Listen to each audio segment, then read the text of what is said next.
말씀 붙잡고 또 나아가는 우리 모든 청년들 가운데 그 심령마다 하나님께서 은혜와 평강으로 채워주시기를 간절히 기도합니다. 이번 한 주간이 꼭 그런 은혜가 우리 청년들의 삶 가운데 넘쳐났으면 좋겠어요. 자, 오늘 말씀은 마태복음 25장 14절에서 30절까지 말씀입니다. 자, 우리가 지금 예수님의 그 마지막 긴 강화 설교 24장부터 25장까지 일명 그 감람산 설교라고 하는 그런 부분을 우리가 보고 있습니다. 예수님께서 마지막 종말의 때 또 다시 오시는 그 재림의 때 그 때를 예수님께서 믿는 성도들이 어떻게 보내야 되는지 그 자세에 대해서 오늘 말씀해 주고 계시는데, 오늘은 우리가 잘 알고 있는 대로 달란트 비유를 통해서 예수님께서 그러한 때를 우리가 어떻게 준비해야 되는지를 말씀해 주고 계십니다. 자, 어떤 주인이 타국으로 길을 떠날 때에 자기가 가지고 있던 그 달란트를 각각 그 종들에게 나누어 줍니다.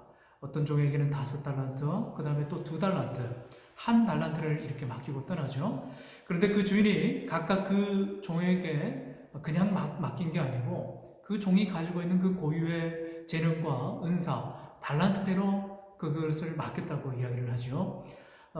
그리고 주인이 돌아올 때 그 맡겼던 그 달란트 그대로 이윤을 남기라고 그렇게 명령하고 떠났습니다.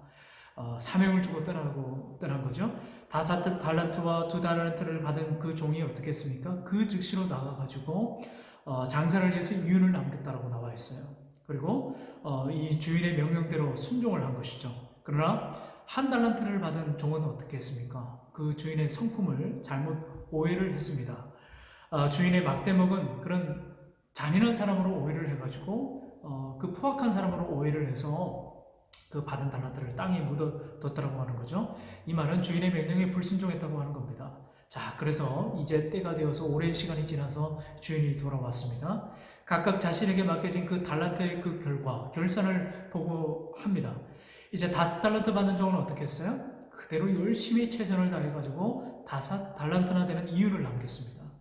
그러면서 그 주인이 이렇게 칭찬을 했어요. 착하고 충성된 종아.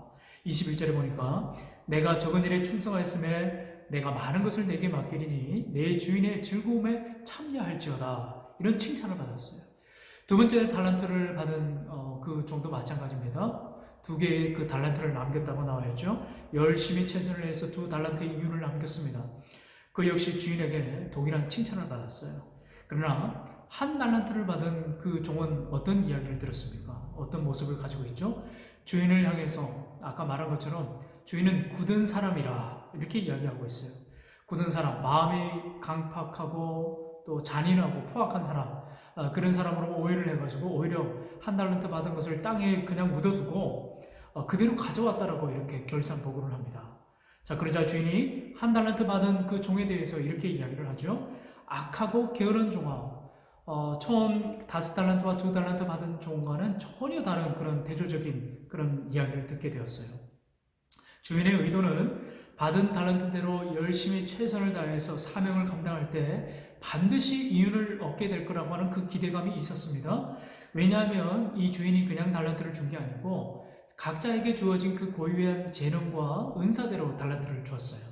그래서 그 지혜와 능력대로 충분히 행하면은 충분히 이윤을 남길 수 있을 거라는 그런 기대감을 가지고 남겼던 거죠. 그러나 1달란트 받은 종은 어떻습니까? 주인의 그 의도를 폄하하고 오히려 불순종하는 것을 보게 됩니다.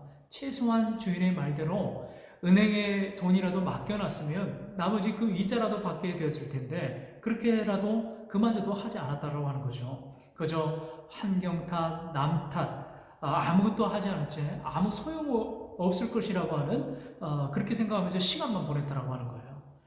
여러분, 오늘 이 말씀을 우리가 어떻게 받아야 됩니까? 어떻게 우리가 또 해석을 해야 될까요? 오늘 이 재림의 때, 종말의 때에 우리가 이 시간을 어떻게 보내는지에 대해서 오늘 주님 말씀해 주고 계세요. 우리에게 주어진 이 시간과 물질, 이 재능과 은사를 하나님의 영광과 의를 위해서 최선을 다해서 열심히 살아가라고 하는 주님의 명령이라고 하는 겁니다. 종말이 오니까 그저 아무것도 해봐야 아무런 유익이 없다. 비관적으로 그냥 이 시간을 그냥 보낼 수밖에 없다. 이렇게 생각하는 것이 아니라 그렇게 시간을 낭비하고 허송세월을 하는 것이 아니라 사실 이것은 불신앙에 불과한 거죠. 그럼에도 불구하고 우리에게 주어진 오늘 주인이 말한 것처럼 작은 일에 최선을 다할 때 하나님은 우리의 삶을 통해서 이 영광을 받으신다라고 하는 겁니다. 그래서 오늘 이 마지막 때에 우리에게 주어진 이 시간, 우리에게 주어진 이 재능과 우리의 그 삶을 어떻게 보내야 하는가, 우리의 하루하루의 삶에 충실해야 한다고 하는 거예요. 주님께서 주신 우리의 그 은사대로, 그 소명대로 하나님 앞에 최선을 다해서 우리의 삶을 살아나가게 될 때 반드시 때가 되면은 우리에게 그 이윤이 남기듯이 하나님 앞에 그 결산을 보고하는 날이 오게 될 겁니다. 바라기는 우리 모든 청년들이 내게 주어져 있는 이 작은 일에도 최선을 다하고 감사하고 또 기쁨으로 하루하루를 충실하게 보내는, 그래서 오늘 말씀처럼 착하고 충성된 종아 이렇게 칭찬받는 우리 청년들의 삶이 되기를 주님의 이름으로 축원합니다.